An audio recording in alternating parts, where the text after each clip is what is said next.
Hey everybody, hello, hello, hello. Happy Thursday to you. Happy Thursday to me. Hey Virgo, how we doing? How you doing? Yes, welcome all people. Drop your hellos. Let's know you're in the house.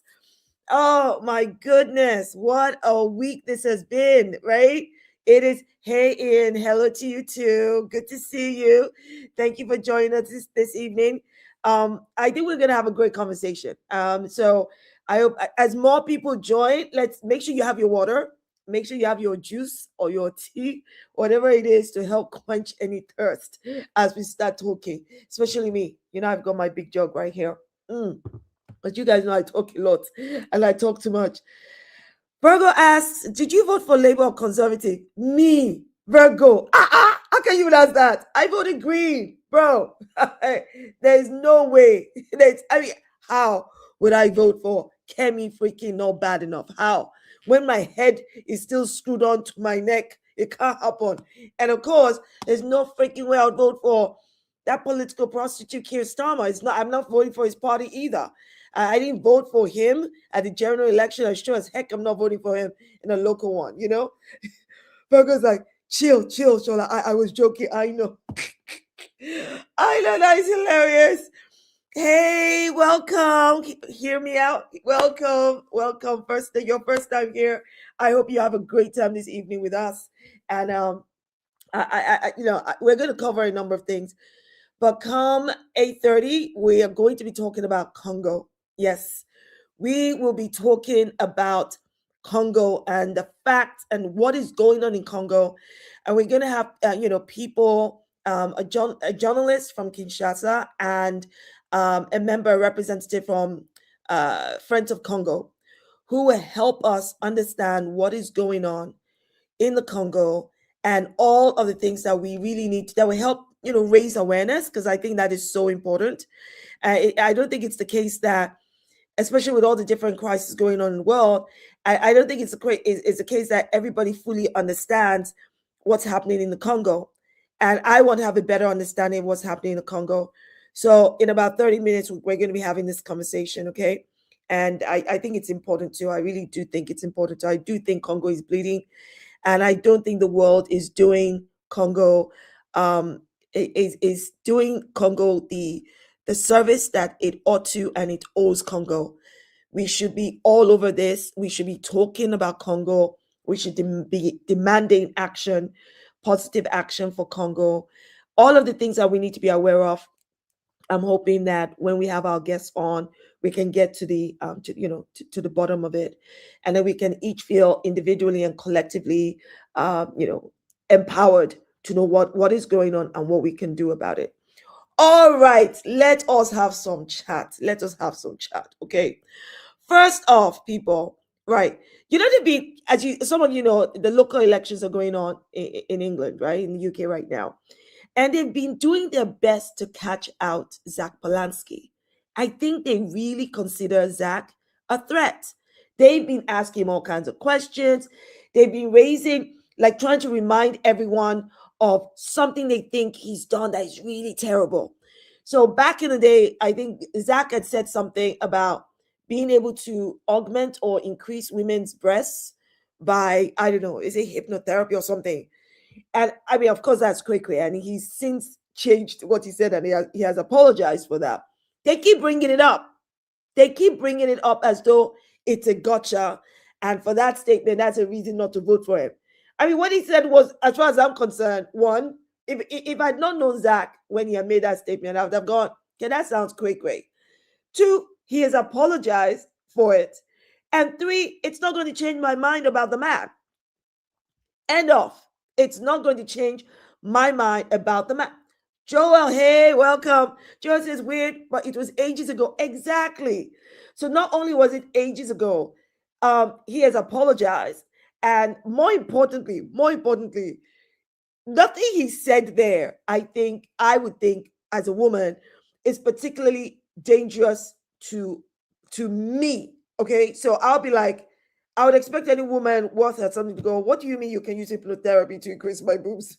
What are you on about? That kind of thing. To question, to research. I think genocide is much worse. I think corruption is much worse. I think lying is much worse. I think all of these things that many of these politicians have done, like using taxpayers' money for their personal expenses, that is much worse. So if I was look at worst best case scenario, I'm sorry, thinking that you can increase a woman's breasts by hypnosis doesn't even come near it. I'd have just gone foolish. That is nonsense. What are you talking about? Anyway, he has apologized as far as I'm concerned. So each time they keep bringing it up, I'm like, if that is the worst thing you can bring up about Zach Polanski, then this guy is doing really well. I mean, look at Keir Starmer. Keir Starmer has a whole list of, broken pledges. He has the whole, scandal with Mandelson. He has the whole lies he's been telling. He's misled Parliament, which means he lied. Look at Kemi Badenoch. Then Kemi Badenoch hacked into Harriet, I've forgotten her last name now. The Labour Party one. Basically, Kemi Badenoch hacked into her computer.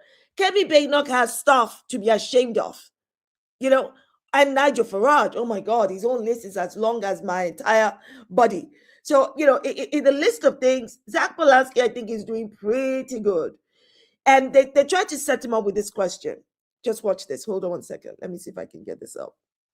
And I'm always wondering how I get. Hold on one second. This is a gotcha question. You know how they always try this gotcha question? Just very briefly, Israel, yes, has a right to exist? Yes or no? I don't believe any country has a right to exist. People have a right to exist. The Israelis have a right to exist. The Palestinians have a right to exist. And I think it's our role as a third country to make sure that there's fairness and transparency and accountability about a peace process.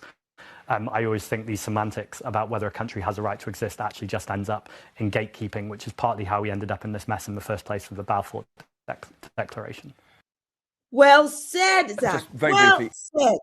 And the brilliant thing about this is they thought they could catch out a Jewish man with, does Israel have the right to exist? I mean, not only is it one of the most stupid questions on God's earth, because one, Israel already exists. So it's a moot point, right? It's a moot point. It's the fact that they think that Israel's right to exist gives it the legitimacy, authority, and right to commit genocide, to steal, to plunder, to rape. No, it doesn't. And one would think that the Jewish people did not exist before 1948.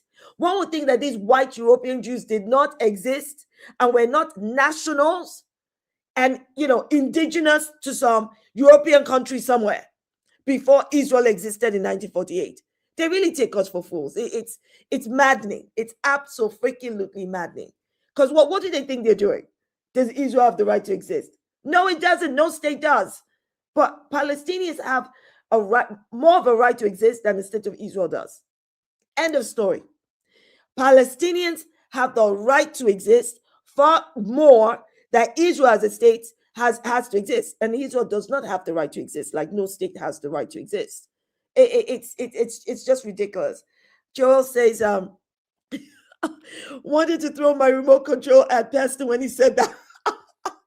If only you know how many times I nearly throw my remote control at the TV. And I can't do it at my screen, on my laptop, or my phone. But honestly, it's ridiculous. And the way Pastor delivered the question, like, I'm going to ask you a really serious question, and I want you to give me a really serious, considered answer. Quick one. Does Israel have the right to exist? No, it does not have the right to exist, like no other country, state has the right to exist. There's nothing freaking special about Israel existing. Again, like I said, did European Jews not exist before the state of Israel? Like, they already had homes, nations they belonged to, all of that. Anyway, don't let me digress too much on that. Let me take a look at. Now, I don't know if you guys saw this. There've been the politicians have been out all. No, not just all week, but politicians have been out, yes, this past week, talking about the rise of antisemitism, talking about how the British Jewish community require every support, which they do, but so do other communities, especially the Muslim community. So Keir Starmer, Nigel Farage, Kemi Badenoch, they've all been doing the rounds on the TV screens, radio stations, saying, no, we must avoid the 1930s situation. I'm thinking the British Jews they're not experiencing anything close to 1930s. That is not what is happening here. Yes, 2 Jews were killed in Manchester, 2 were stabbed in Golders Green. And these are serious incidents. They're not to be sniffed at, they're not to be ignored. But so are the attacks on Muslims. Muslims too have experienced physical injury, including knife crimes, mosques attacked, and their persons attacked. They face discrimination, and there was a Muslim woman who was run over with a car. She could have died, but I think even if, God forbid, but even if she had died, they still would not have called that a national crisis. So now, what I find interesting, I don't know if you guys have noticed in the mainstream media, but Met Police and Keir Starmer have all come out saying Iran this, Iran that. They've been dropping Iran's name at every single time there's an anti-Semitic attack. So, for instance, the Jewish ambulances, they mention Iran. The attack on the synagogue, which actually turned out to be a mosque. It was a synagogue decades ago, but it was bought and it was turned to a mosque. But they still say it was an attack on a synagogue when it's actually an attack on a mosque. They keep dropping Iran's name. So I want you to take a listen to this, because I'm now beginning to question, do these people take us for fools? Hold on one second. These actions will have consequences if that proves to be the case. Our message to Iran or to any other country that might seek to foment violence, hatred or division in society is that it will not be tolerated.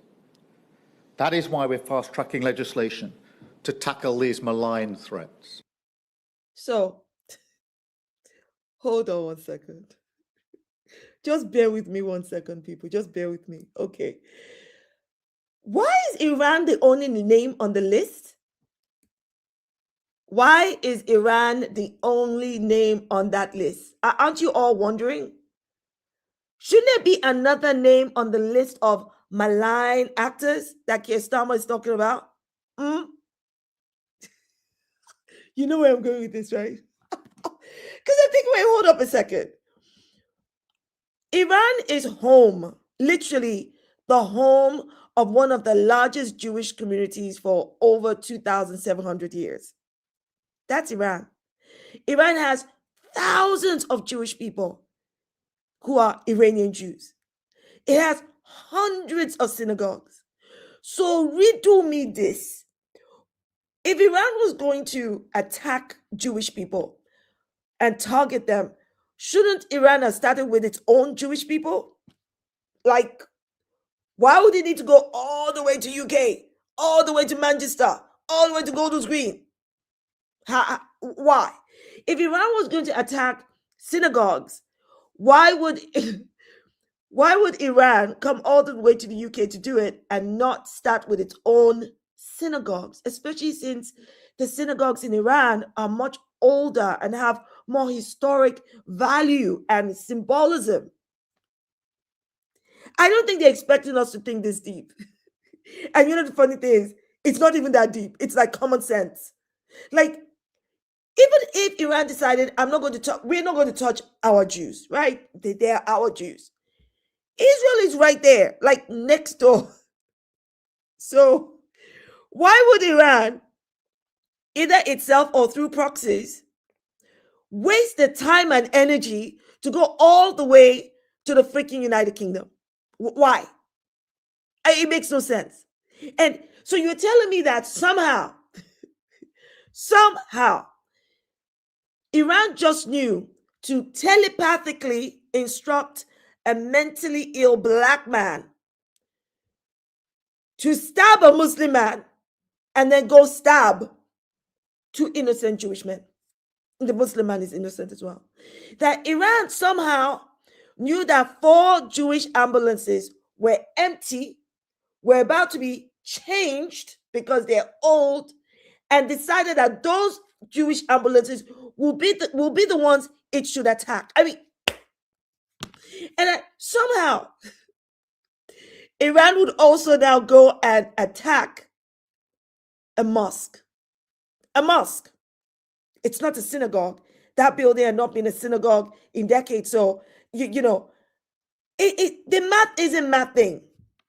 The math is not mathing when there is an obvious elephant in the room. Ladies and gentlemen, I'm getting to my point. There is an obvious elephant in the room. Because which country do we know bombs synagogues? Hello? Speak to me, speak to me, speak to me. What country do we know bombs synagogues, churches, mosques? Yes, that one. Israel. Israel. Which country do we know kills Jews? Hello? Yeah. That would be Israel too, like it did on October 7th with its Hannibal directive. Killed more than half of the Israeli civilians on October 7th. So I'm wondering, why is Israel not on that list of malign actors that Keir Starmer is sending a very stern warning to? Like, this will not be tolerated. Why not send it to Israel too? After all, Israel is the biggest contributor, if not instigator, of anti-Semitism. It is. I mean, I would think that murdering hundreds of thousands of Palestinians and murdering Lebanese, all of whom are Semites, would be anti-Semitism. I would think that that would be anti-Semitism, don't you think? That when you kill Semites, when you attack them, ethnically cleanse them, starve them, commit crimes against humanity, against Semites, that makes you a freaking anti-Semite. That means that your actions are anti-Semitic. No, of course not. Because the only Semites these people recognize are white European Jews. It seems as though anti-Semitism only applies to white European Jews. So you have to call all this to question. We all have to call this to question. It can't be the case that they create a set of rules to benefit one group of people. And when those rules turn out to be nothing but bullshit, they move the goalposts every single time. Every single time. It literally beggars belief. So that's why when I was watching Keir Starmer, I'm like, what do you mean? Virgo says, I'm waiting for Iran to do a Lego video on stupid Keir Starmer. That would be hilarious. And you know what I find interesting here is so many of us, we do not stand with the Iranian government. We don't even like the Iranian government. But in the face of the unjust, illegal war that America and Israel has undertaken against Iran and murdering innocent civilians, you're like, what the hell are you doing? What do you mean that you can simply invade somebody else's country and you're killing school kids? You're murdering civilians. You're not rescuing anybody.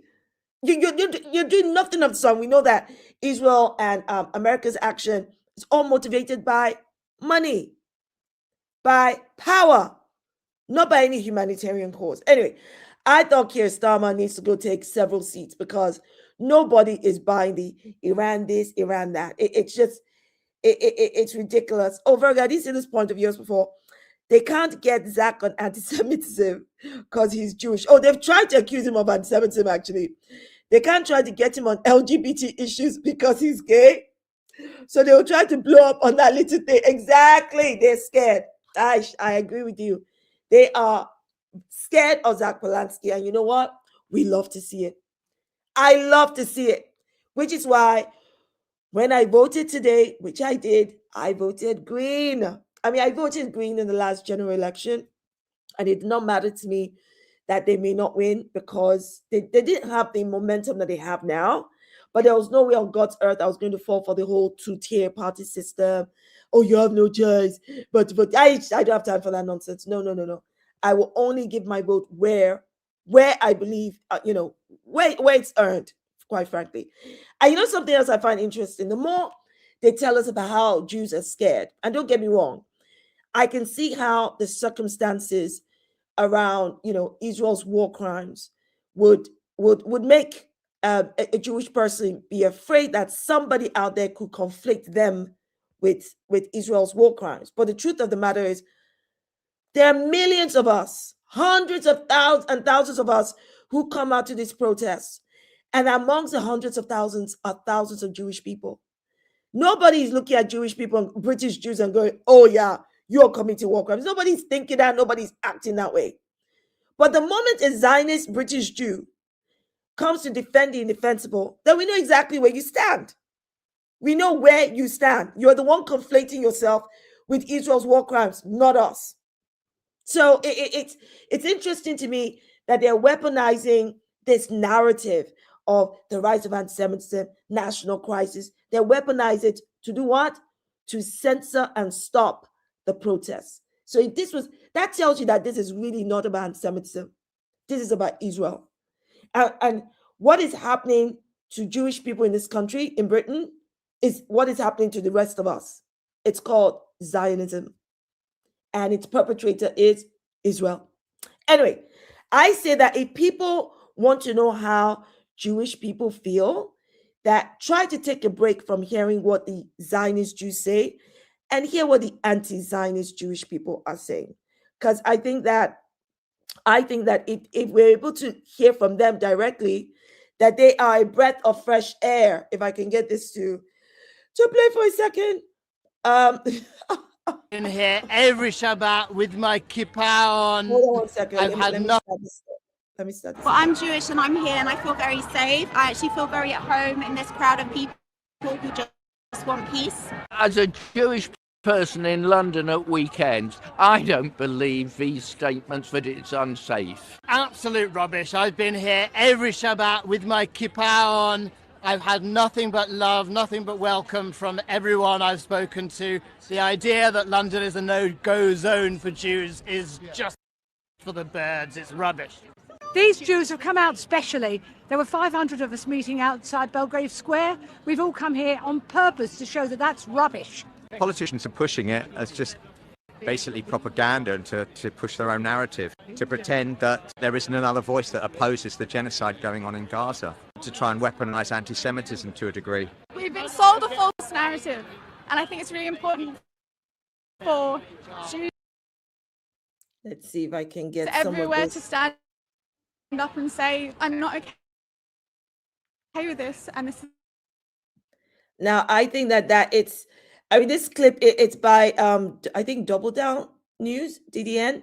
So you can actually find the whole clip online, just in case you want to watch the full thing. The important thing there is that there's so many British anti-Zionist Jews, so many, thousands of British Jews who are not buying into this whole fear thing. And they're not trying to center themselves in the pain and suffering of Palestinians or of any persecuted minority. And it's so beautiful to see. Joel, you're absolutely right. We need to hear more from them. But you see, the mainstream media will not platform anti-Zionist Jews. They don't platform them. They platform the Zionist Jews. And it's so important for people to wake up and start to make a clear distinction. Because for me, Zionist Jews and anti-Zionist Jews are as different as light is from day. As different as light, like 7-Up, the difference is clear. For those of you that drink 7-Up, like 7-Up, the difference is clear. And I think that I think it's important for us to always lend support to every community, because it's scary business for anybody to be injured, hurt, stabbed, kind of thing.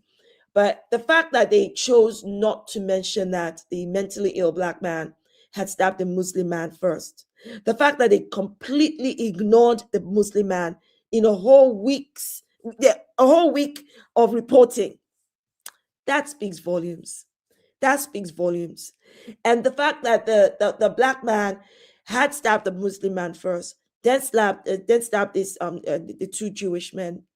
It's almost as though when black people have a mental illness that that either motivates or is present as they commit crimes, all of a sudden their mental illness doesn't play any part. Their mental illness is totally, ignored. Now, I've always said that any disability, mental illness, or the kind, it never justifies the act. All it does is it's a mitigating factor that explains how it happened. It doesn't justify why it happened. But these people can't even be that honest.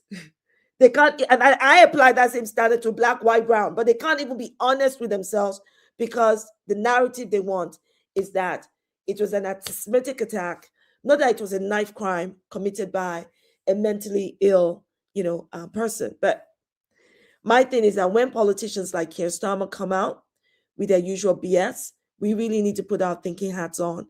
We need to be careful about what information we allow to sit in our brains.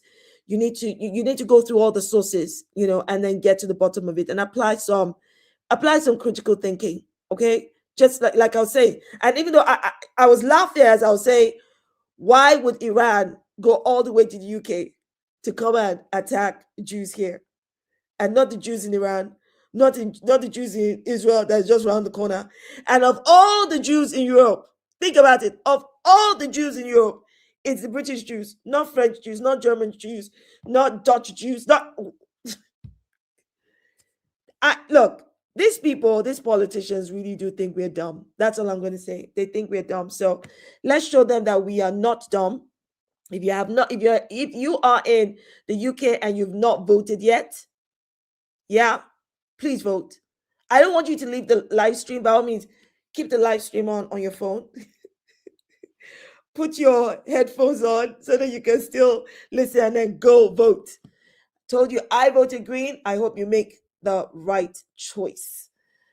Oh yeah, Virgo says, has that woman been named and shaped, the one who lied and said she was gang raped by Muslims? I don't even know if she said Muslims, but I think she the indication was that the alleged rapists were asylum seekers or immigrants, which is why there was that whole riot. And maybe she indicated Muslim, I don't know, but I don't think I've seen her name anywhere. But for once, the police had done a thorough job there. And CCTV and all of the investigations they did, they now figured out that she was lying. But what I could not put up with, Virgo, what I could not stand is the fact that it came out whitewashing the truth to tell us that she was confused because she had hit her head. And I'm wondering, what kind of hit did your head get that will make you think that you were violated, that you were gang raped?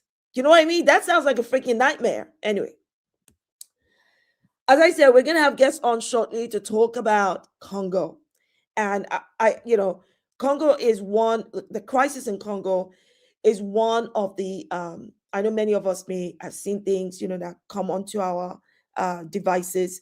You may see a visual video, you may see a picture. How many of us actually take the time to read the captions? How many of us take the time to consider or even do more research? Right? I know we live in a microwavable society where people are just, you're just scrolling like, oh, that's bad. And for many people, their contribution is to like, retweet, repost. But I think that crisis, like the Congo, just like Palestine, they need more than a like and a retweet and a repost. They need our engagement. They need our understanding of what is going on. And I'm hoping that we can get that today, because there's a lot that goes on with the Congo crisis that even I don't know as much as I would like to know. And I hope that when we get our guests on, which I'm about to bring on, Gaetan, hello. Let me add you to the stage. Hello. Hello. Hey, thank you so much for joining us. I'm so chuffed that you are with me. So a quick introduction to Gaetan, who is Gaetan, you're part of the Friends of Congo. That's correct. Yes. And Gaetan is also a Congolese civil engineer, organizer and advocacy coordinator at Friends of the Congo and host of Congo Unfiltered, which is like a weekly political analysis show dedicated to what is going on in Congo. So people, if you did not know, now you know. Go follow on Instagram. All right. You can see its full name there. So please follow. And that way you can also support Friends of the Congo. Gaetan, let me start with this. What is, now, I'll first of all say my understanding. I know there's a full-blown humanitarian crisis in DRC. And words like iPhone technology is tied to DRC. Yes? Yes. The cobalt. And we see visuals of children working in mines. It is connecting all of that I don't think many people connect the dots to what the root cause is, how long it has been going on for, and are we talking about a silent genocide, or are we just talking about a really massive humanitarian crisis? So please explain, just break it down for us. Yeah, thank you so much for having us on your show. And I think the conversation that you're having is happening every day, even on Friends of the Congo. So this conversation is part of us explaining why the crisis continues, why the crisis even exists, and I think you alluded to that, because the crisis in the Congo, really, when we talk about the conflicts with the war in the East and people, because of emotions and also because of how because of occupation with round-the-back militia, people tend to focus only on M23. But the crisis in the Congo, the way we explain it in Friends of the Congo, did not begin with M23, not even with the wars in 1990s. And to understand the Congo today, one must go back to the Berlin Conference of 1884 and 1885, where European powers, 14 of them, 14 nations, gathered to partition Africa, 14 nations, including the United States and the UK, of course. Yeah. And they decided to partition Africa without the consent of African peoples. Yep.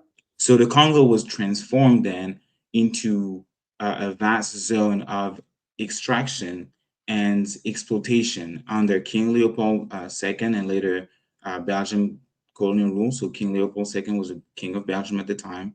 The Congolese people then have been subjected to forced labor, mass displacement, terror, mutilation, and death, and all of that in the pursuit of minerals. And at the time, it was rubber, ivory, and minerals and profits for those nations. So the Congo Free State was not simply a colony, because that's the name that they gave to the Congo Free State. Was not simply a colony, it was an economic project, literally European economic projects built on violence, on the commodification of Black people, Black life in Africa.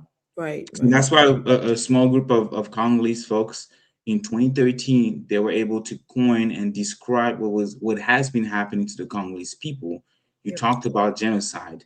They say no, the term genocide, the way it's being framed, the way it's being defined, doesn't really speak much of what happened, because if you really think about that, even the legal definition of a genocide, scholars and even people in the legal field, they don't even consider what happened under colonization. They don't consider colonization as or colonialism as an instrument that was used in genocide. They don't even condemn that, right? So that's why you look at the folks, when we talk about genocide, you're never gonna hear European countries being trapped, right? So they call it Genocost. The Congolese folks in 2013 in London, the Congolese folks, part of the Congolese Action Youth Platform, and I'm also glad to have joined them a few years ago, they call it Genocost, genocide for economic gain. Because the Genocost idea argues the logic that I explained under King Leopold II, during the conference Berlin, that logic never truly disappeared. It actually evolved. So today, the minerals have changed. The actors have changed, sort of. But they Geopolitical really don't. language. Excuse me? The actors are still the same. They're all, Yes. they're European. They haven't changed. The minerals Yes. have changed, but the actors have not changed. Yes, and that system is also very familiar because the Congo's immense resource literally continue to attract foreign interest, armed groups, and also the corrupt network of multinational corporations.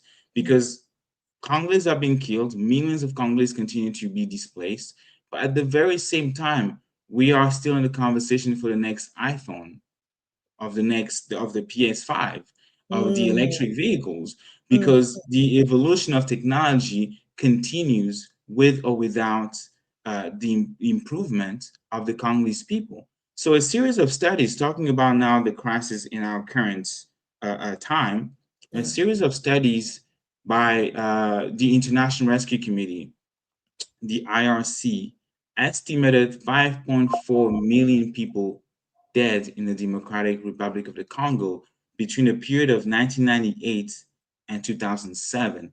This was the first and last time that they ever did a study on how many people are dying in the Congo. 2007, that was the last time that they were counting death. So when it comes to a crisis, when you keep counting death, and even I heard you were talking about the war in Gaza, the war in Iran. One of the things that you do when you try to suppress the news, you stop counting the death, right?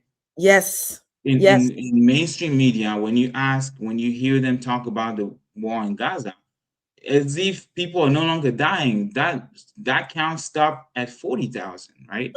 So in the Congo, it's the same. 5.4 million people, and that has been even said to be one of the deadliest war in the world, one of the deadliest war. So for us, it is really understanding that for generations, Congolese people have too often been treated as expendable in the pursuit of profit. Black people have been used as expendable, even in Africa, especially in Africa, for in the pursuit of profits, strategic resources, territory, and power. So from colonial robber extraction to today's scramble over cobalt with the Washington deal signed with President Tshisekedi over cobalt, coltan, gold, and other critical minerals, lithium.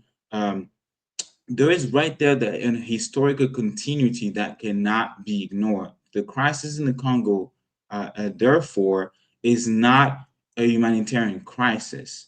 It's a It manufactured is, one. yes, it is the consequence of Western foreign policy. It is also a historical, political, and economic crisis rooted in centuries of exploitation and the ongoing struggle for sovereignty, dignity, and memory, and self-determination for the Congolese people. Now, I think that you summed it up so brilliantly. People, you have questions, please drop them, and comments as well.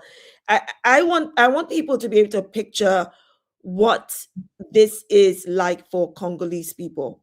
So I have something. Let me see if I can play this.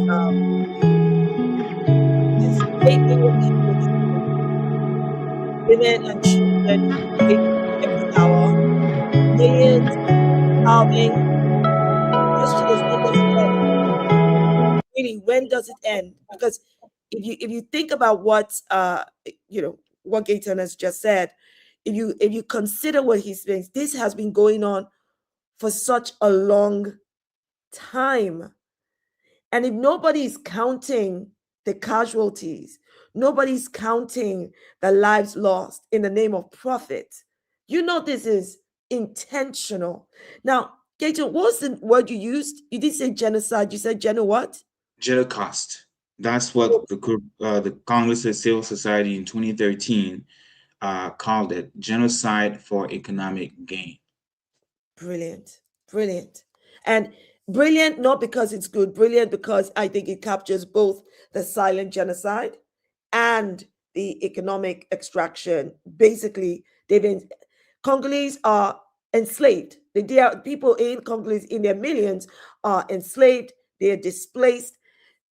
Who is killing the Congolese people? I know Rwanda is involved, but if you can give us an understanding as to these malign third party actors, because it seems to me that these foreign European actors are utilizing African nations to suppress Congo or DRC. If you can just shed some light on that. So the way we always frame the conversation when it comes to answering that question, which is a really good question to understand the crisis, who is killing in the Democratic Republic of the Congo? The crisis in the Congo, and as I tried to explain in a historical context, has four dimensions of actually who are killing the Congolese people. The first dimension is the international dimension aspect of it, where we have international, like we have countries. I mentioned in the Berlin Conference, 14 nations, including the United States and the UK, that are, I would say, guilty of what's going on in the Congo because they have been indirectly involved in the conflict in the Congo through the second dimension, which is the regional aspect. They use proxies, countries, neighborhood countries like Rwanda, like Uganda, to essentially kill and displace the millions of Congolese people that your audience saw on the footage. The third dimension is the multinationals, because when all of that is happening, right, multinationals continue to extract minerals. Can you imagine? I think it was a report that was published a couple of weeks ago by the UNICEF, I believe, or maybe it was Rescue Children, that about 200,000 children in Eastern Congo have not been going to school. 200,000 students, so children, are not able to go to school in Eastern Congo due to the war. But at the same time, there has been no shortage of cobalt in the market. People continue to dig. So people are not free to go and to go to school and study, to go to the market and buy groceries. But for some reason, we are being told that people are free to go in the mines and dig. That the trucks are free to transport those minerals from one port to another so that they can be sent in European capitals or American cities, right? So right there was also the responsibility of multinationals that are fueling the crisis. Okay. A few years ago, Elon Musk, the head of X, formerly known as Twitter, he even tweeted one time that when talking about the crisis, I think it was either in Chile or Venezuela, I think it was Chile, he said that we will coup whoever we want to acquire lithium, which is very important for Tesla, for the industry automobile, especially when it comes to the electric batteries. Yeah. He said on Twitter that we will coup whoever we want. They, I don't know who he was talking about, but we can infer that they will overthrow whatever government that needs to be overthrown so that they can have access to cobalt, to lithium, to all these minerals that they need. That's white supremacy for you. That is white supremacy, neocolonialism. It's everything. It's imperialism. It's everything. And this is in the year of our Lord 2026. Exactly. And that's the third dimensions. And the fourth and last one, which is sometimes being lost in a conversation when it comes to the crisis in the Congo because of the emotion, because of the occupation that we condemn and we have always talked about. It is the Congolese elites. The Congolese elites that is right now operating in the Congo as a mafia that is manipulating the constitution times and times again. We had Mobutu for 32 years. Evil man. he led the country and plundered the country on behalf of the West. Yes. And then when he was useless, right, he was overthrown by armed groups that was backed by Rwanda, who was getting its weapons from the United States and other countries. Right. With the AFDL, when they entered, they overthrew a 32 years of reign of a dictator. Right. And Laurent Désiré Kabila, he took over. And when he asked for his allies who helped him acquire power, to capture power, to go back to their country, to stop plundering the Congo, he was assassinated in 2001. His son took over, Joseph Kabila, and he led the country for 18 years, also plundering the Congo. And then when it was time for him to leave, he said, no, I want to remain in power. Congolese people organized. Congolese people marched. And Friends of the Congo was there to amplify the voice of the Congolese folks. Just like today, we are trying to amplify the voice of the Congolese people who rose and said, we do not think that what President Tshisekedi signed with President Trump in Washington, D.C. over a peace deal, supposedly, is even constitutional. And they are challenging lawyers, the civil society, Congolese lawyers are challenging that accord right now as we speak at the Congolese highest court of the country. And they're also saying that you have been there for 2 terms, no matter how you got there, if you stole the election the first time, the second time, but this is it. This is your second and last term. You cannot and you shall not be representing yourself. Article 2020 of the Constitution forbids you to do that. You cannot change the Constitution just so that you can stay in power. And the Congolese people are also, again, organizing to make sure that that fourth dimension, the political elite, does not continue to plunder the Congo, allow them to be killed.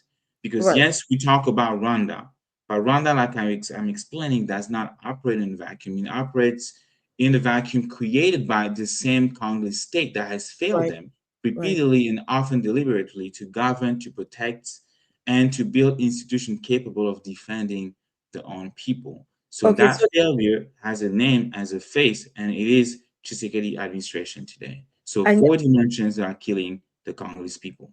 So let me say that. Thank you for breaking that down into 4 dimensions. I think that was really, really helpful. And I hope everybody else is getting a lot from this. In fact, please make sure you're dropping your comments. But then I have to ask, Gaetan, all right? You talk about civil movements, that the Congolese people are galvanized in action. They marched, they protested, right? Yeah. Especially when you even mentioned a court system, a legal system.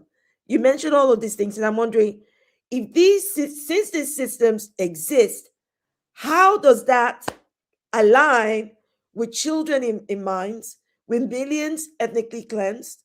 That are there not enough Congolese people, those who are marching, those who are against the elites, and I'm sure the elites, of course, have power, they've got money, they've got all those things. What are the main stumbling blocks stopping the, I suppose, the silent majority from taking power from the elites? That's an interesting question. That has been the issue of the Congolese civil society, the population. But I want to really a little bit shift the narrative, because the assumption here is that the Congolese people are not organizing. No, you said they're organizing. Yes, said I said that the mainstream media, because when you look at the way mainstream media even portray current politics, they don't even portray President Tshisekedi as part of the problem, right? Okay. They portray him as somebody who's loved, somebody who has a broad coalition. And we saying that is not the reality. People have been organizing, people have been marching. But the other reality that people are not talking about as much on mainstream media is that the same people who are organizing are getting arrested every single day. Right. There was a report from Human Rights Watch last month that said that Congolese people in Kinshasa, we know that there was an occupation going in Eastern Congo, in Goma, in Bukavu, territories occupied now by Rwanda-backed militia. But what explains or what justifies civilians in the capital are being arrested for free speech? Right. What would justify journalists to be arrested for doing the job, right? And on my tweet, actually, if people go on my Twitter account, my X account, I have one post that I pinned, and it has been there for years now. In 2023, the Republican Guard, so President Tshisekedi's Republican Guard, shot dead 150 Congolese, peaceful Congolese civilians who were protesting about or against the how ineffective the UN peacekeepers missions were in Congo, in the east, when it comes to the issue of the Congo.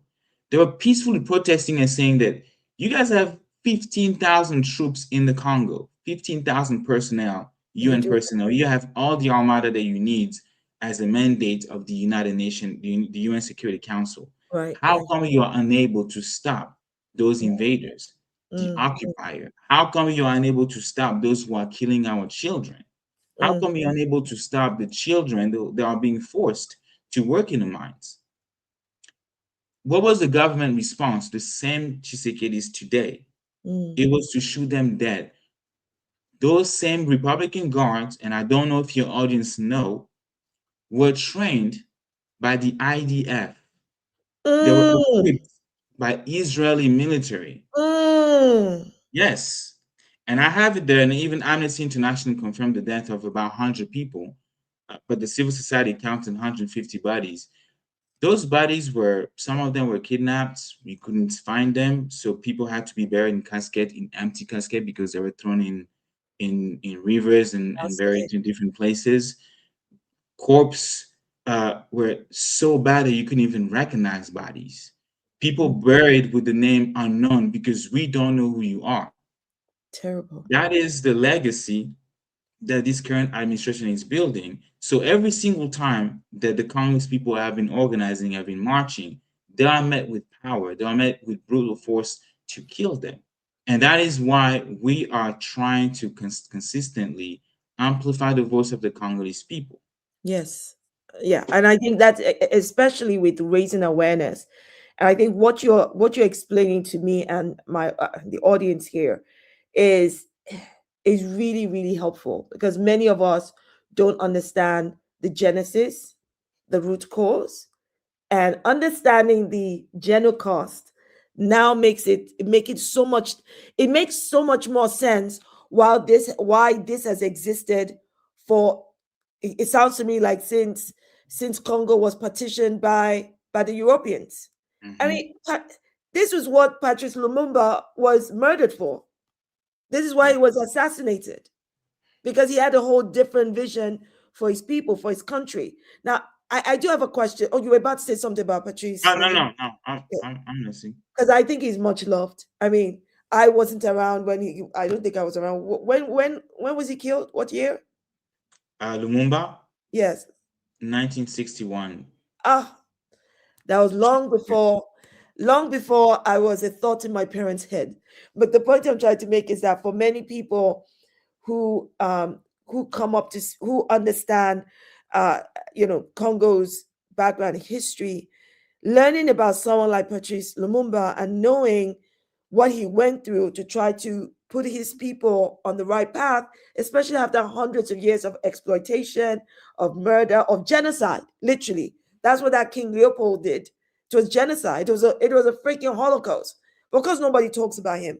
They talk about Hitler till they are blue in the face, but then they don't talk about somebody who did worse than Hitler. Because the victims are Africans. So, is there a Patrice Lumumba of Congo today? No, or do you think as soon as one rises, they kill them?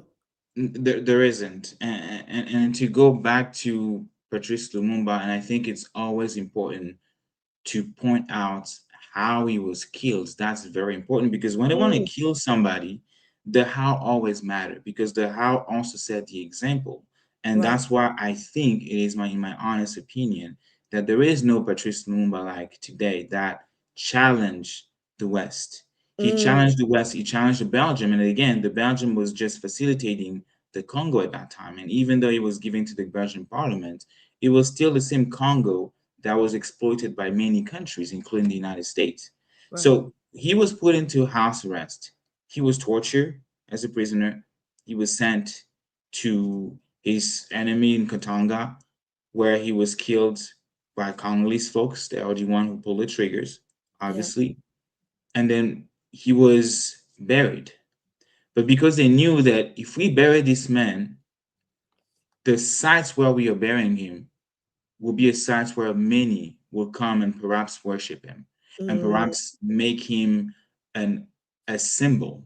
Yes. So they unburied the guy, right? They took his body from the ground, his decomposed body. Yeah. They cut his body into pieces, and I apologize for the graphic of what I'm describing, It's but this is necessary. exactly what happened. Yeah, it's necessary. They cut his body in pieces and they placed his remains into acid to dissolve it. And then they kept a tooth that were able to return years later to the Congolese government. That was to show an example that this has happened to whoever trying to defy us as the colonial power, as the West. And this is why ever since his assassination, every single president that came had the stamp of the West, had the approval of the West. Yeah. And that stamp of approval should tell you that they're no good. Immediately, that should just tell you they're no good. It's interesting as you were describing the way I think you call them like the mafia and those who do the killing, including Rwanda, but also those within Congo who are killing Congolese people. It reminds me of what's happening in Nigeria. The interesting thing here is Nigeria and Congo are being attacked by the same malign, bad faith actors. Okay. So whether they want to use the word Islamist or they want to use some other word to describe it, the bottom line here is that they engaged local actors to go and kill and displace those on the land, specifically those on the land that have the mineral resources, so that these multinationals can go in there and extract resources. And to me, I mean, there are millions of Nigerians in the north of Nigeria that have been displaced. But it has not stopped multinationals from going to those northern territories to extract. So exactly similar to what is happening in the Congo. And just processing that tells me, oh my God, we thought we were free. Africans thought they had freedom when they were, when they got their independence. But no, that just like the transatlantic slave trade evolved to colonization, colonization evolved to neo-colonization. Because without a shadow of doubt, just like in Congo, they literally put in the leaders that they want so that they can carry on business. Now, I've noticed online that there are people, maybe Congolese people, who always try to correct. I know someone came to me and said, "Oh no, Dr. Shola, you said Congo, but it's DRC." Trying to make a distinction between two. Can you kind of expand on that, where people get confused? It's because there are two. This is actually the epitome of white supremacists, because they. It's kind of funny because Congo is about to face the Portugal at the World Cup. That's going to be our first game on June 17th. But ironically, Portugal used to have this man called Gukau, who historically he said to have discovered the Congo. Discovered. Right? Yes. A country that already existed, a people that existed. Yes. And just like the French, when they arrived, there was a Congo River. The French were occupied one side of the river, Savognon de Brazza, who discovered Brazzaville, who right now the capital of Congo, Brazzaville. And then you also had the that Portuguese, that was, I believe, working for King Leopold II.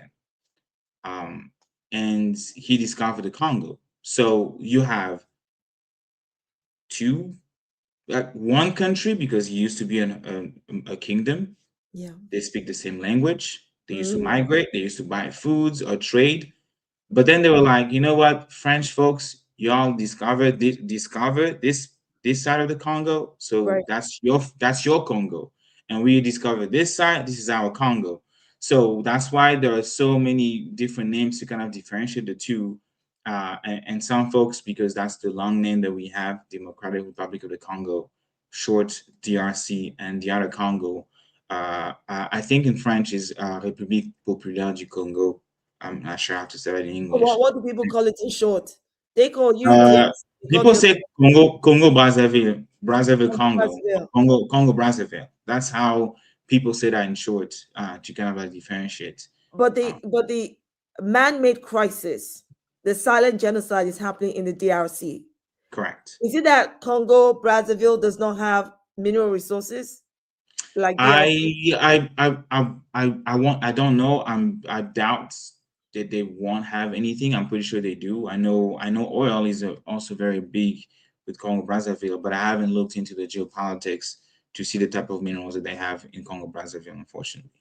Right. Okay. So there's some comments and questions for you. Okay. So first comment here from Wadi says, Gaetan, what you shared today about the Genocost and the four killers of the downtrodden people of Congo, but Congolese, is a testimony that you stand on the shoulders of giants like Patrice Lumumba and others. Thanks for being the voice. Oh, that's Thank well you. said. And Appreciate Stephanie has a question. What specific demand should activists make of tech giants like Apple, Tesla, or Microsoft regarding their cobalt supply chains? And do you believe conflict-free certification is a real solution or just corporate marketing? There is no such thing as conflict-free certification. That's not even me saying that. There was a report a few years ago. I forgot. I don't want to say anything because I forgot the source. But it was from a university. Perhaps it was the American University in Geneva, and they said that it is impossible to have a conflict-free minerals essentially because of the contamination that is happening. Because we know that Rwanda has been able to create a system that will essentially blur the line of what minerals comes from the Congo and what mineral doesn't. And if you even look at the documents that Apple submits, because as part of the Dodd-Frank Act, they're submitting, I think, yearly a documentation to specifically say where the minerals come from. You have something very interesting. You always, when it comes to the Congo, they add some stars next to Congo, Rwanda, because they kind of acknowledge that it's really hard for them to tell, right? Right. So they created years ago in 2011. That's when the UN mapping exercise report was published. And when that report was published, that report going in the same line or same narrative as the International Rescue Committee, they were talking about not just the number of deaths, but they did something very interesting. They were describing the death that was happening in the Congo. They were also naming the folks involved into the killings, Right. armed groups, and it's called the UN Mapping Report. And it's very interesting when you read it. And when you read that report is clear. It accuses not just Rwanda, but also those four dimensions that I mentioned of being guilty of war crimes, crimes against humanity, and crimes of genocide in the Congo, in that UN report, in that United Nations mapping report exercise of 2010. So now, Rwanda being one of the major actor of that role in the region, essentially the burden was on them, on their shoulders, because you are essentially guilty of killing Congolese people on Congolese soil, of killing Rwandan people on Congolese soil, of killing people that are called Hutu on Congolese soil, civilians. That argument is that, oh, they are FDLR, but you also had children. You also had people that had nothing to do with the genocide, the horrible genocide that happened years prior to that in 1994 in Rwanda. So that is documented in that UN official report. Okay. So then what happened? The world, the international community decided to come up with a brilliant idea, and I think it was really brilliant in the evil part of it, the evil side, to create institutions that will essentially make it legal. As long as you can put a tag on the mineral and say that it comes from Rwanda, we're going to believe you. Oh my word. Minerals will be extracted in the Congo, and that also was also proven by Global Witness and other international nonprofits, credible sources, that minerals will be extracted in the Congo. They will be shipped to Rwanda, and Rwanda they know very well that these minerals have been are coming from the Congo, and then they will just change the tag and just say that it comes from Rwanda, and that has been the modus operandi of Rwanda for the past 30 years. And it's ITC, the Tin Association, and all these organizations to just essentially cover multinational companies so that they don't get sued for exploiting. And it's also to unburden Rwanda, because now the conversation shifted. It was no longer about Congolese minerals are being plundered by Rwanda, who are also killing, but it is Congolese people, Congolese rebels are killing each other. And to the question, what should activists make of tech giants? And I think that's a very important question, because for the past 2 years, there have been a campaign on boycotting Apple, right? And as Friends of the Congo, we always ask ourselves the questions. Yes, we know and we recognize and we documented that, we talk about it, about the children being forced to mine, but there are also actual diggers. They have digger association in the Congo, right? Sometimes they get in conflict with the Congolese government. You have a specific group of people recognized by the Congolese government, hired, paid to dig in the mines, and they don't even make that much money.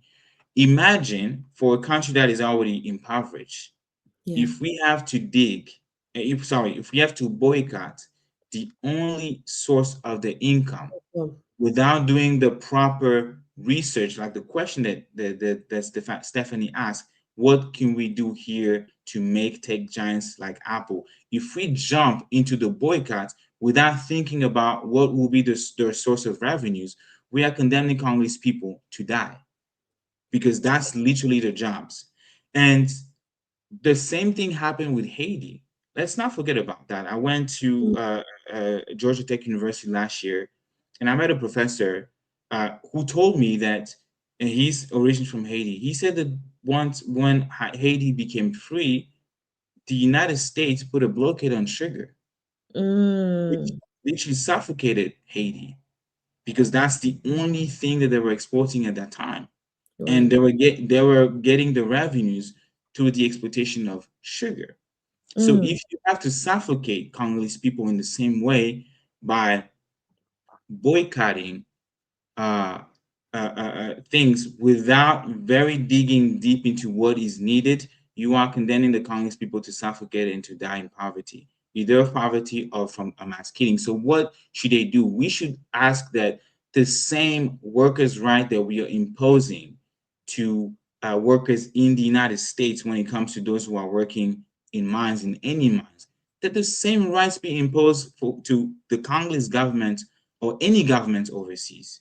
That you want us to buy minerals from you, make sure that your workers have proper PPE, that are being well equipped, that they have health insurance, they have like basic workers' rights. And I don't think that this is an unreasonable demand or request, that these giants just make sure that human rights are also being respected in the country that are buying minerals. Okay, that make me. I have to say, there are a lot of thoughts running through my head as you said that, because I'm thinking, first of all, okay, that's between a rock and a hard place for Congolese people. Exactly. Two, if we are talking about, well, let's talk about workers' rights. But you talk about workers' rights in the most demeaning conditions, in which we are legitimizing and certifying their enslavement. because they don't have a good government to think about what would be the alternative source of income. So like you have like the Ibrahim Traores who are already thinking, you know what, if we don't sell you our minerals, this is what we're going to do with minerals. So there's no alternative, I suppose, support for Congolese people in Congo that will say, this is what will happen if the tech giants go. This is what we're going to do. This will be your alternative source of income. So it seems to me, I won't lie, my thought is, yes, I get that that income is necessary because it doesn't, from what you're saying, it doesn't come from anywhere else. But then isn't that simply giving the multinationals and the colonial powers, because that's what they are, that's giving them exactly what they want? I mean, think about what you said earlier. You said they made it legal for multinationals to extract minerals from Congo via Rwanda. They simply changed the rules. So asking them for workers' rights, I don't think it's going to do anything for Congolese people. In fact, maybe if they're in a good mood, maybe if they're feeling very generous of heart, which we know they aren't, they'll be like, oh, look at these people. They want us to give them workers' rights. Well, okay, let's just put it on paper that they've got workers' rights. Because really, who is going to enforce it in Congo? Who will? Not the president, not the government. So it almost seems to me like I don't see how that would work. Do you get where I'm coming from?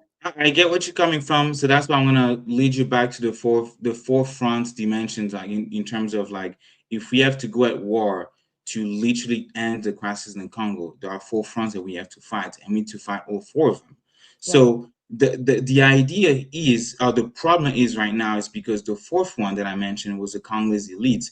They don't have the interests of the Congolese people at heart. So of course, with a bad leadership, that will not be possible. But what could happen if the Congolese people, if a country that is worth $24 trillion in minerals was led by people who truly have the Congolese folks at heart? Yeah. So it is very important to not separate those 4 dimensions of the crisis in the Congo. Right. Because we see that the United States can be very persuasive when it comes to their own interest, that they will not, or they will give you aid, quote unquote, if you do this, this, and that. We've seen that in the way that the UK also function.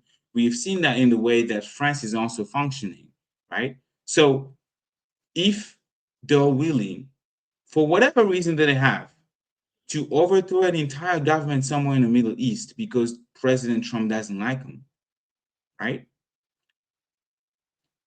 Is it really the will that is it really the resources that is lacking the United States to make sure that the Congolese sovereignty is respected, to make sure that whoever gets to power respect basic human rights?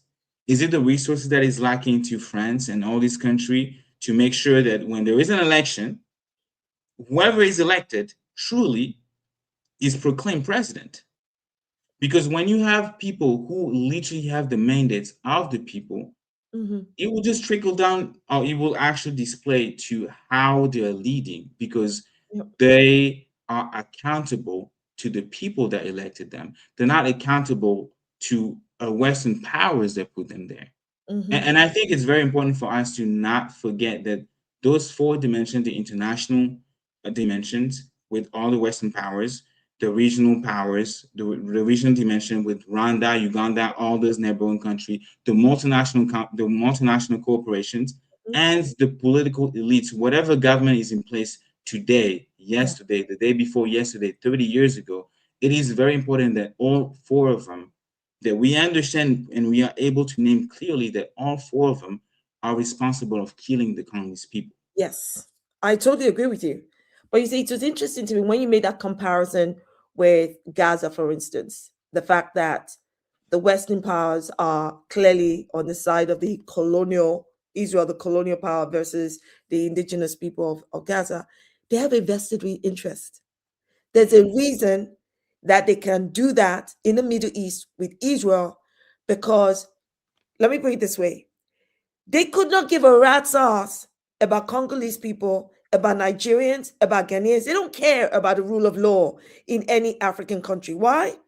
using Congo as an example, they can come in and take those resources anyway. The interest they have, because we're talking about Black people in Africa.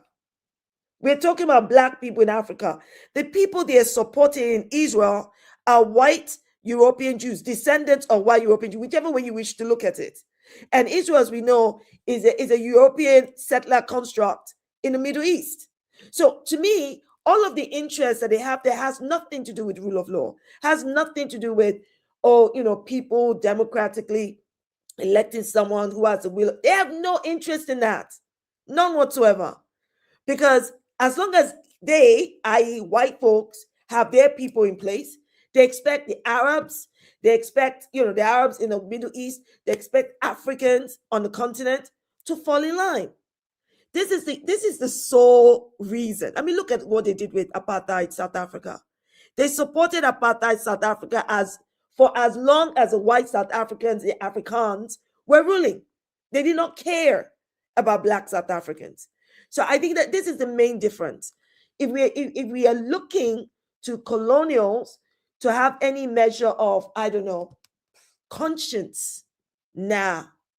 Even if Biden was president of the United States, or someone that isn't Trump, everything Congolese people are going through they'll be going through exactly the same way. Because America's interest is white supremacy aligned. I 100% agree with you. And I think that the question was asking, what should we here do to hold accountable tech giants? Yes. So my response was speaking to our US citizen, European citizen, that the same one that are organizing and marching to say that we do not want a war in Iran.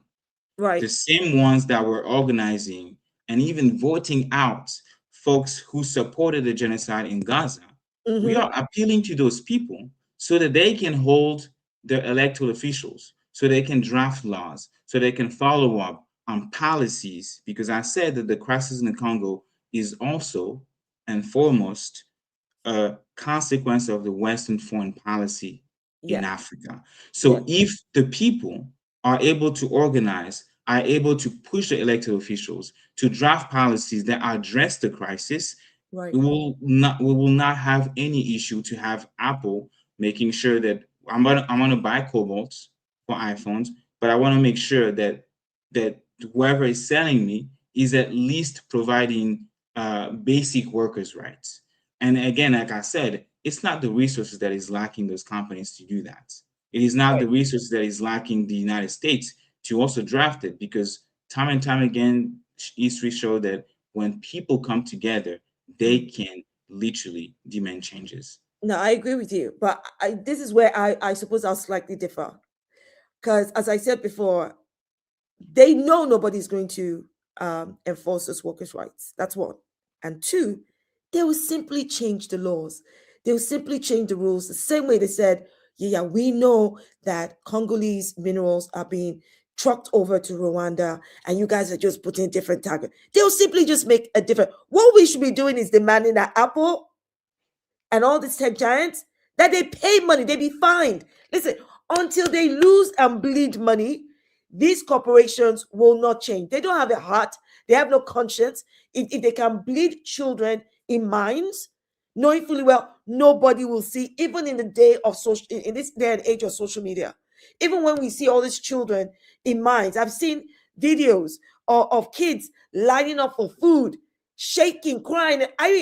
My blood is boiling. But my first thought is, okay, what does one do? What does one do? We need to make these giants, tech giants, we need to get them fined. We need them disgraced. We need the kind of leaders that will say, you know what? From now on, cobalt must only be bought from the country that produces it. And we're not going to allow legislation that says simply change a tag. And of course, Congolese people need their own Patrice Lumumba or a new version. Because, and it's true, it sounds to me like that the West, it's rinse and repeat, Gaetan. It's rinse and repeat. The moment an African leader shows up and says, F you to Europe, immediately they try to want to kill them, or they kill them. I mean, Ibrahim Traore is a perfect example. They've been trying to kill the guy. But it has to be that workers' rights, they're not going to give workers' rights. Or if they do, it's lip service. It has to be, there has to be something punishable. But again, even as I'm saying this to you, Gaetan, I know, okay, who is going to enforce the punishment here? If we make all that noise and we march and we hold our politicians accountable, even our politicians will have to now, they have to balance, go, which one gives me more political currency? Is Congo trending? It's not trending. Let's put that aside. Do you see what I mean? This is the world we freaking live in. This is why I said today, I voted green. Not voting Labour, not voting any of these useless political prostitutes. I want a political party that I can hold to account. So I'm so glad we're having this conversation, because I'm sure that some of the things I've said, some people are thinking, but also people will understand what you mean by, okay, let's try and at least get the basic, as in the minimum. But even I'm thinking, even that minimum, who is going to enforce? Not with this president, what's his name? Shiki said he sounds like he is the problem. He's the freaking problem. So, I'm sorry, my blood is boiling. No. And just to like piggyback on what you're saying, and I think, like I'm saying, that the fourth dimension is important. The Congolese elites, the president's administration currently is also part of the problems. Because I mentioned earlier that it's very important when you think about who is going to reinforce all these changes that we are demanding and that we are asking in the Congo, who is going to make sure that the lives of the Congolese people are also protected in the Congo.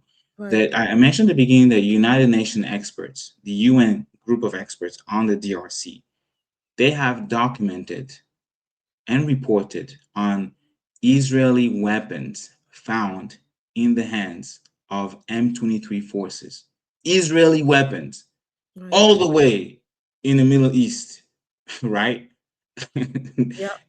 Their weapons are found in the hands of the Rwanda-backed militia M23.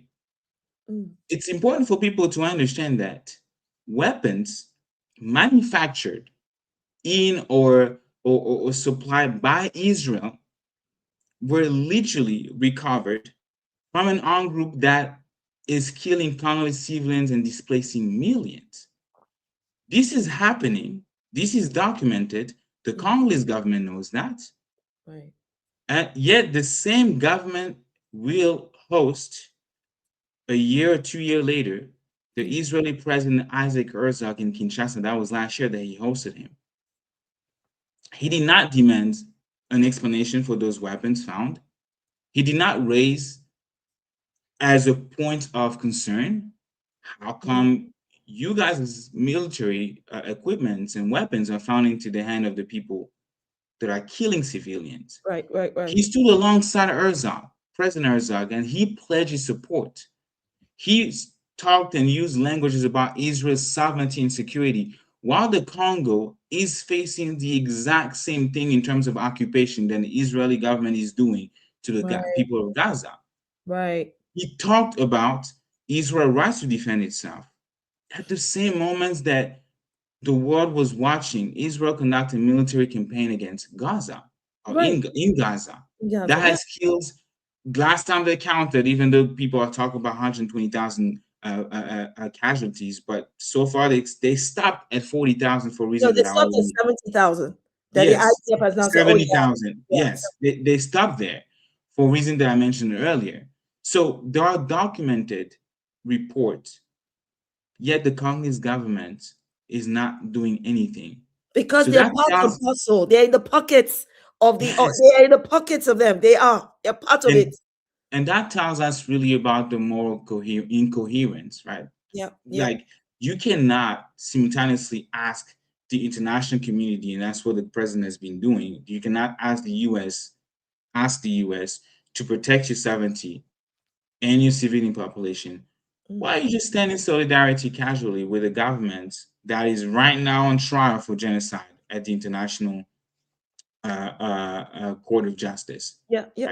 It just doesn't make sense. And I think And I think it's very important when we talk about the solution to the Congolese crisis that we have to include a fight or a struggle for Congolese sovereignty with strong institution and with finally a leadership or leaders or an elite that really has the Congolese people at heart.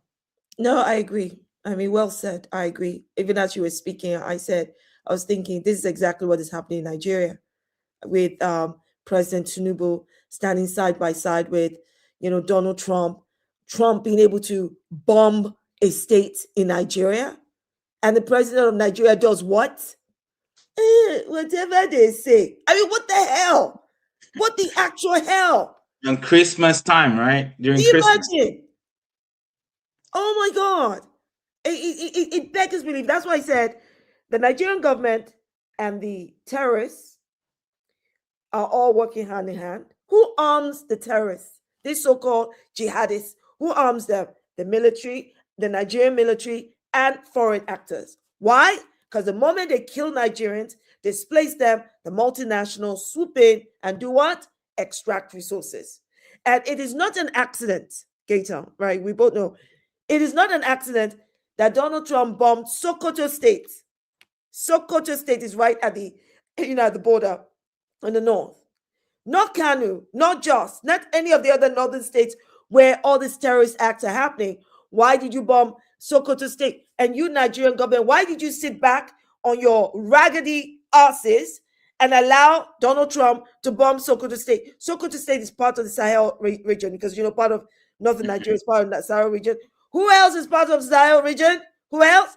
Burkina Faso and Mali and Niger. Yeah. And all three countries right now have the West shaking because three countries are going, forget all of you, F every single one of you, Western powers. And so it is clear that they're not trying to save Christians in Nigeria. And it is clear that they're not trying to save Congolese people, even with this man-made, crisis and the silent genocide. So, my brother, we can't look to the West. We can't look to the multinationals. We can't look to anybody but us. I mean, Rwanda clearly has a freaking problem. Because what the hell is Rwanda's problem? Why is such an agent for evil? I mean, what is it? What the hell?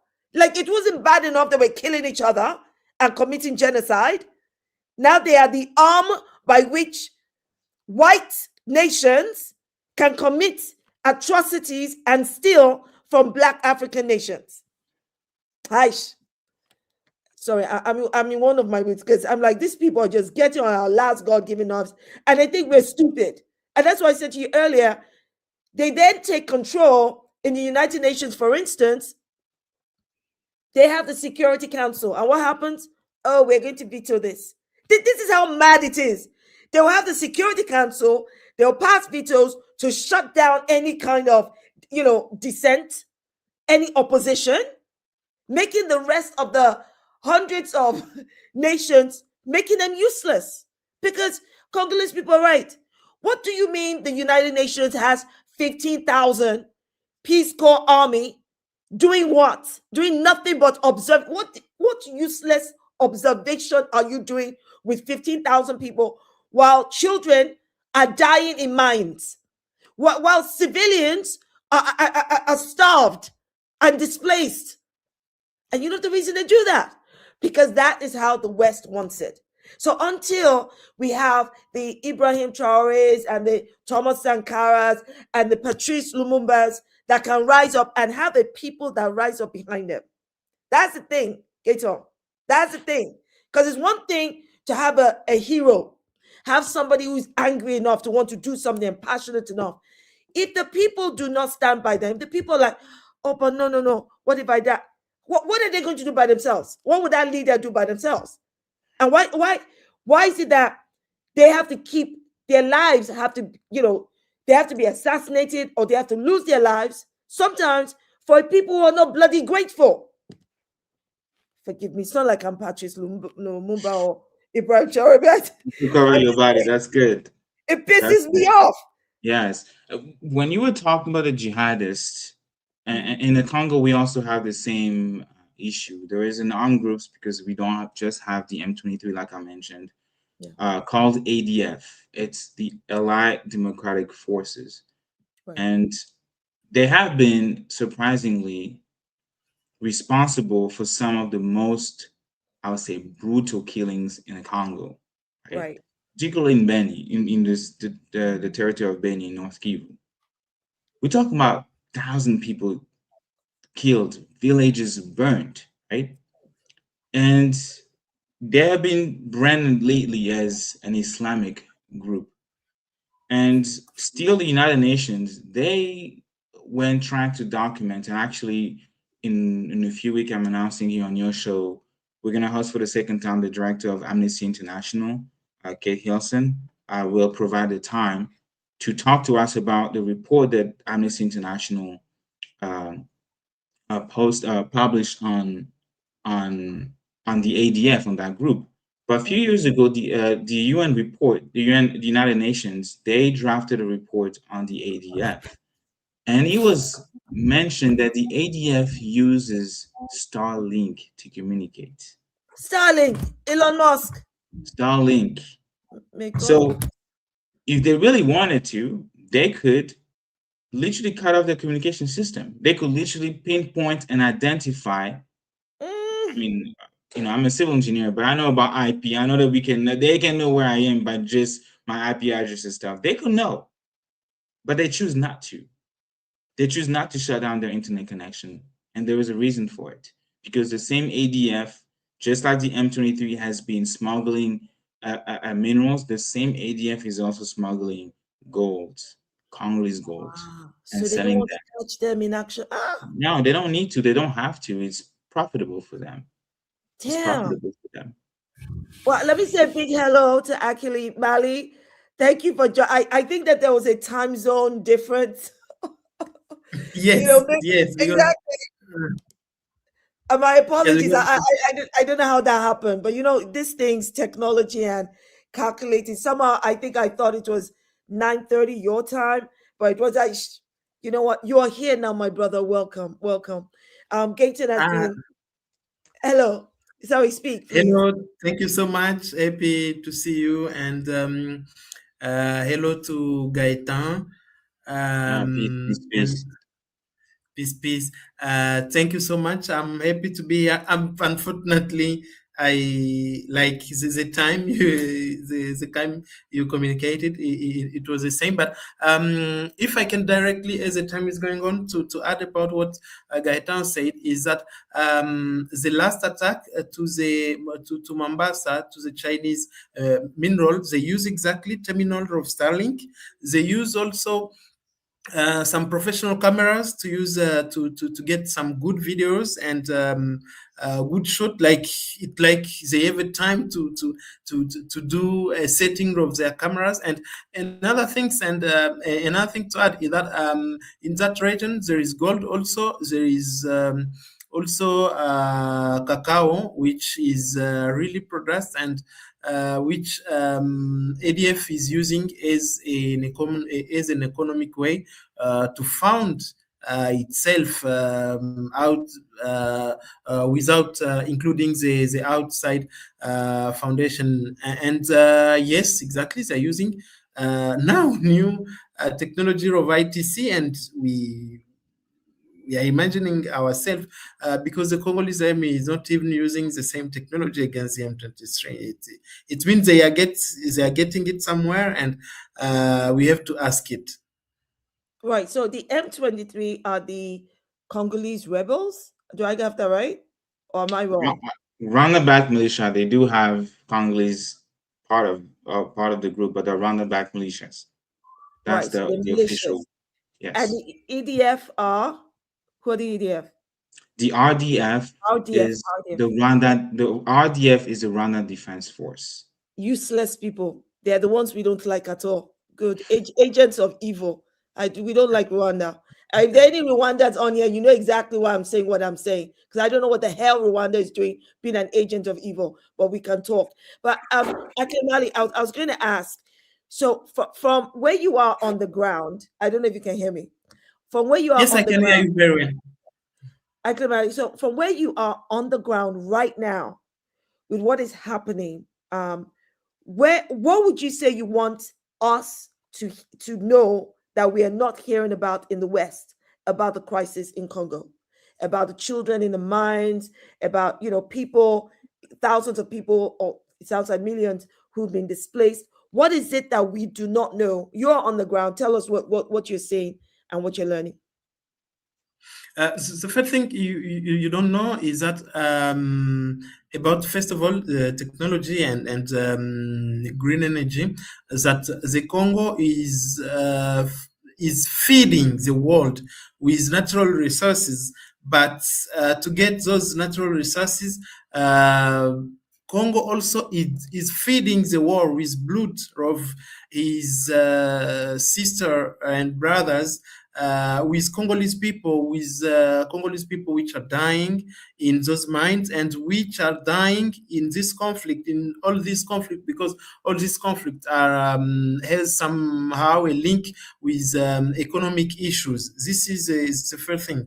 And the second thing about the security situation is that so many people are watching the Congo to be bleed like this, and they are not really doing something, and they can do more than what they are saying, like right now, including the United Nations, European Union, African Union, you have United States, you have UK, and other people, and other actors which could really answer. We have also another thing is that Congolese people, some activists and some civilian society actors are trying their best to get some solution locally and to fight to challenges Congo is facing on. But the problem also, there are a Congolese elite which is corrupt and which is used by Western to take Congo and to make Congo to be in this bad situation until the end, and to promote people without good education, to promote people without any kind of education, and to say that they have to develop or to do something which is important, and to make them power. And we have also the political situation with so many politicians who are losing time by doing wrong things, and by not protecting people, but by always spending time and spending the opportunities, the small opportunities. And the last thing is, right now, that the Congo it's begin to be a rubbish. It continued to be a rubbish. Congo, it's somewhere where they got minerals, and right now they're using as a land of rubbish, where they get some people who are not allowed in some countries, like for example, with migrants which came here in DRC, in a country which is not safe, first of all, and in a country where we have already 7 million of internal displaced here in Congo, and in this country where you have national Congolese themselves who are displaced themselves because of war, because of climate change, because of mineral resources, and you put other foreigner citizen, and you put them here. It's a kind of misunderstanding. And another things, about the system, we have the elite, which is really as you are focusing on security, which is really not answering to need of population, and which is not respecting the law. The law, even first of all, to publish something like the agreement which allowed Congo to receive migrants from USA, for example. Including any kind of debate never done about the Washington Agreement. and we are in the same situation with a fake elite, with a bad person which are promoted to do bad things and to make the country in the hell, because right now the situation in Congo, it's very, very bad. Oh my God. Oh my God. This is the more we have learned from both you and Gaetan, that I think that this really it paints the accurate picture in our minds of exactly what Congolese people are experiencing, the people of DRC. Gaetan explained how there are four arms to this. There's the the elite, as you mentioned. They're the multinationals, then they're the regional actors like Rwanda, and of course the international bad faith actors, Europe, white nations. So it's like it's a quadruple whammy for the people of Congo. And to hear that technology is also being weaponized for the purpose of extracting resource, the Starlink and all of that. How do how do they fight against that? When, first of all, their basic rights are being exploited, just in the most insane way.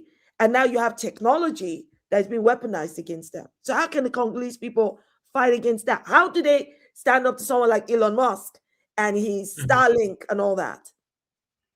Yes, so many Congolese are fighting against that, because yes, for sure, so many people are really concentrate on trying to survive to survive in this kind of situation. But right now, there are so many activists, there are so many people, there are so many intellectuals which are trying to develop some new things, and also there are so many organizations locally which there are so many groups. I can say something like the Bassanja Coalition, which is trying to reappropriate the land to try to enter in those issues. There are so many Congolese who are really working on that, despite the fact that they are also fighting for other need, for other priority need, like the electricity or water or shelter and other things which are something like it's a confirmed thing in other countries. This is something which is really done. And another thing about fighting about it, there are so many Congolese people which are now doing some investigation on the ground to try to let know the world with what is going on. Good. And one of it is our collective of journalists here in Congo. We are producing daily information about what is going on in Congo in English. Wow. And you can see it at the Substack of the Friend of the Congo. And we are trying to produce some content to the Congolese perspective, and to tell Congolese problem, and also to ask a Congolese solution which can be possible, because also there are need of Congolese solution about what is going on here in DRC. Oh, thank you very much for sharing this with us. I mean, it's good to hear about Congolese people who are fighting. And it sounds to me like, of course, they're pushing against the grain, all of these obstacles that they have to face, but that they're not discouraged, even though they've got to balance and fight for multiple priorities like electricity, like food, like making sure their kids can go to school, and also to protect all these children that are being used for child labor in these mines. It beggars belief. Can you tell us a bit about the child labor in the mines? Because just the other day, I saw a clip about 70 children who were killed in a mine collapse. Can you tell us about that? Yes, about children exploitation in mining. It means they are putting people in the situation like people in so many villages. they have mines not far from their house, not far from their region, not far from their provinces, and people like children who have no access to school in some areas. So the children will not have another choice than going to the mine, because this is something which will provide money immediately. Even if it's a slow money, like $1 or $2, he will go there and he will look for it. And we have also another things of scenario where they are attacking schools. They are not really helping school to growing up, and even people who are going to school, they have no any kind of future of opportunities. And so many parents choose to send their children in the mines, because they know that that exactly if they can go there and they can come back, they will come back with some money which will help to buy something like water, like food, and other need, or to pay a rent for a small house in their villages. But the situation is that those children, when they are going there, they are beginning by doing by cleaning minerals. It means they are using to transport and to clean minerals, and this kind of job are not providing enough money. It means, for example, if he took 100 kilo of minerals from this place to another place, he will do it like 10 times, for example, and those 10, and after those 10 times, they give him $1 or $2.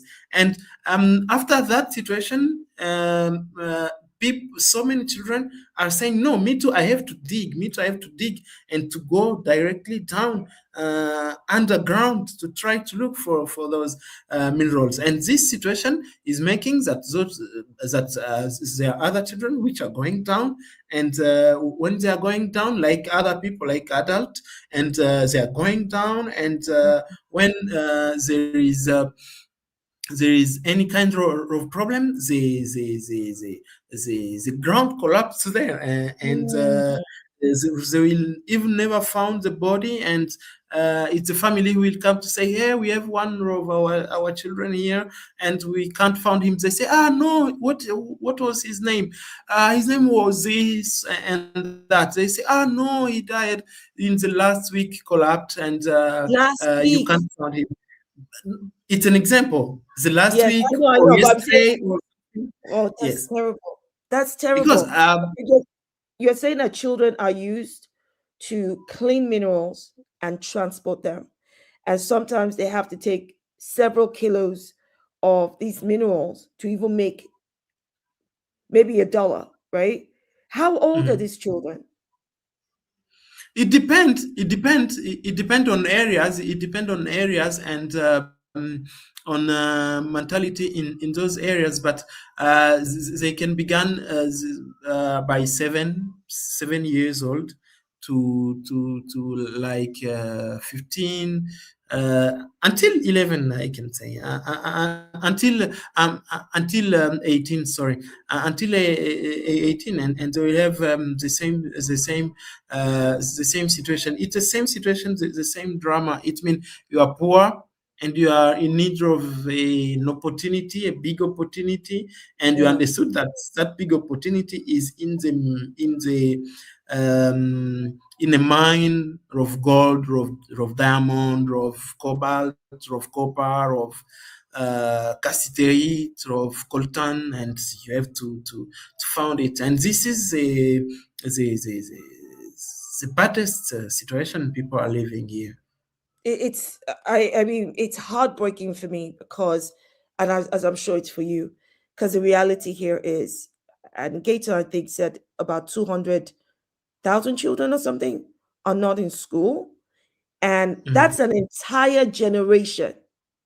That's an entire generation being deprived of education, Exactly. the tools to critically think, the tools to be able to have that, the resource and the skills needed for them to be able to combat a lot of this.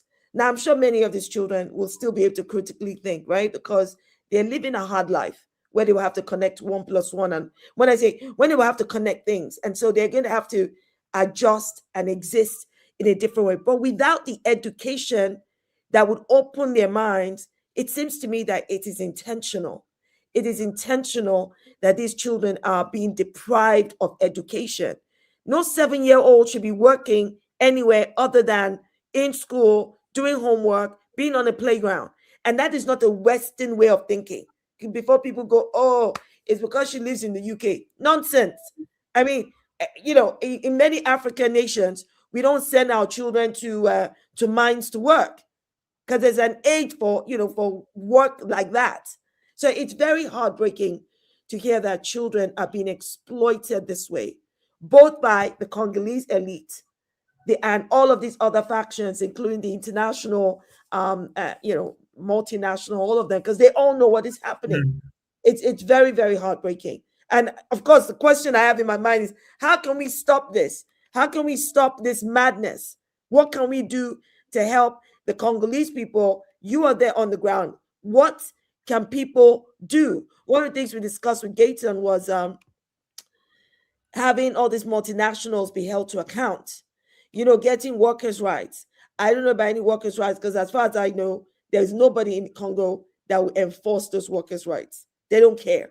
Because if those workers' rights were to be put in place, then that means no child should be working in the mines. They should be in school. But if you're telling me that some of them live in areas where there are no schools, and the government is not vested in creating schools and building schools for them, I listen, somebody's head needs to roll. Several people's heads need to roll. People need to be punished for this. People need to lose something significant for making Congolese people, African people, enslaving them this way. And these are the same people that will take from Congo, enslave the Congolese, bring all that wealth to the West, and they act like they're better than the Congolese people when all they've done is steal from the Congolese people. It's maddening. Sorry, I had to vent. I'm just very angry. I had to vent. Yes, I can imagine. But for answering to your question, I think the first thing Gaetan tell about you internationally, you can do there. But here locally, there are so many needs. The first need is to make sure that people are educated about their need and their role, because the mainstream media are trying to avoid all these questions, and this is important. And thank you for giving the opportunity for grassroots on the ground like us to have this opportunity to speak and to speak about what is really going on. The first thing I think is to empower to empower local communities, because it's local communities who are suffering on this situation. Yes. And if they are empowered, they will have more opportunity and they will have more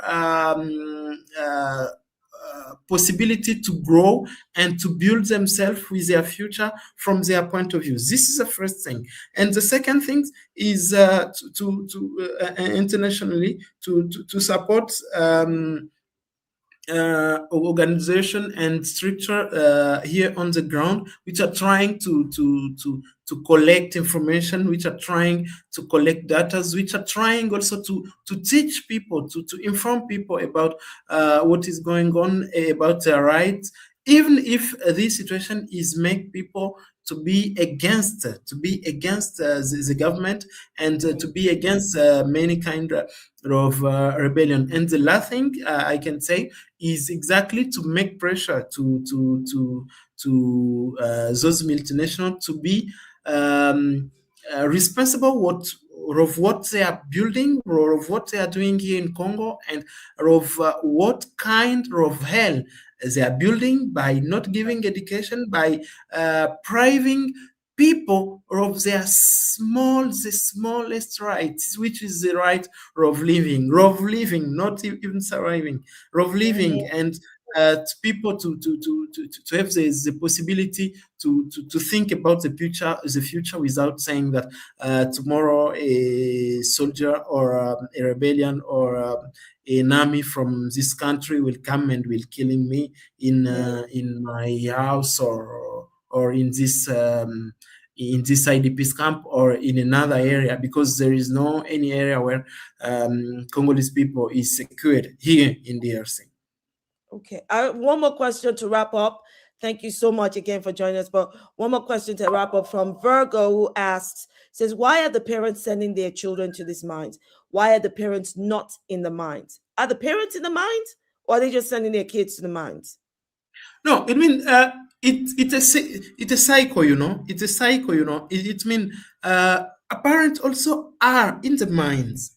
They are also in the mind. So many of them, those who has the energy, are in the mind, in the mind, in the mind. So it's not only children, but parents are sending them. But there are some parents who are sending them because, for example, they have accident in those mines and they can't work. For example, they have a leg broken or something like that, and they have to survive, so they send their children to their place. You have also some people which are in a bad situation. We have also some children who lost their parents in the war or in the mine, so they have no any other possibility. We have, because there are so many women, but most of the time it's man. It means, for example, the father died and the mother has no possibility because he has a small baby, and in that time he say, hey, you old sister or old brother, can you go and trying to save to collect some money from that mine, and it will help us to have some food this night or something like that. So sad. It's so sad. But listen, Akilimali, thank you so much for joining us. And even with the time zone, oh my goodness, what is going on? Even with the time zone, I'm glad you were able. Unfortunately. That's all right. Thank you for joining us and sharing these insights. I think it's really important that people hear from grassroots activists and journalists like you and Gaetan, who are engaged, in this. So that, because even here, the mainstream media don't cover this. And the reality is that people, we live in a microwavable society. So even when people are looking on social media, they're just scrolling. They're not really digesting the information. So what I wanted was, hopefully, that with this kind of discussion, we start to open our minds and our understanding of what the people of Congo are actually facing. And I think both you and Gaetan really, really provided us with very good, concise information as to the root cause of this man-made crisis, where it started from, what is actually happening on the ground now, and what the future could look like. But it looks to me like what Congo is facing, Congo needs a revolution, same kind of revolution, the Patrice Lumumba kind of revolution, the Ibrahim Traore kind of revolution, the Thomas Sankara kind of revolution. And Congo is not the only one. Nigeria needs it. Many African nations need it, because as long as the West have their tentacles on African resources and African people, then African people will continue to suffer. And we can't have that anymore. Thank you so much, Akilimali. Thank you. I really appreciate it. Thank you very much. Thank you so much. My last word is that people who are watching here right now, that you can do, not the government, you can do something to change this situation. Please figure out how you can do it, because the situation, what is going on in Congo, is really catastrophic. Thank you. Thank you, Akilimali. Thank you so much. Everyone send some love, and I can see your thanks. Thank you very much. People are saying thank you so much for the education. Here's Virgo saying that. Thank you so much for the education. I never had a clue. You're not the only one, Virgo. There's so much I did not know. To Leona Persis, thank you so much. I think it's so important where we share this information and that we are able to educate each other. Now I know that people, the next, social media post you see on Congo, now you have that much more information to make it make sense, if that makes sense. Thank you so much, Akilimali. And we're going to round off here. Everyone send your love. Akilimali is going to head off, maybe now go have some dinner or, go to sleep. But listen, everyone. I mean, what an evening! What a time! What a time is! What we're all seeing right now. So it looks to me like it's not just our respective politics and situations that we face, all of us that we see every day. We were just talking about the local elections in the UK. Look at what the heck is going on in the US. The Supreme Court gutting the voting rights. Look at what's going on in all these stations, and you know that there are people with money and power behind it. There are people who are profiting off other people's demise. We need to wake up as a people and start to not just speak out against this, but maybe God will give us wisdom. Some of us will come with the wisdom, somebody else will come with the tools, and all of us will bring our resources to bring about change. But right now, thank you so much for spending your Thursday evening with me. I really appreciate it. I really love you guys for spending time with me. I hope you learn a lot from all of these discussions. And again, if there's anything you feel you would like me to cover on this platform, please let me know, and I will do my best. But I'm going to keep pushing to keep us educated, to keep us challenging, the status quo and raising awareness. But for now, have a good evening and God bless. Bye-bye. Thank you for watching. Like, comment, share and subscribe.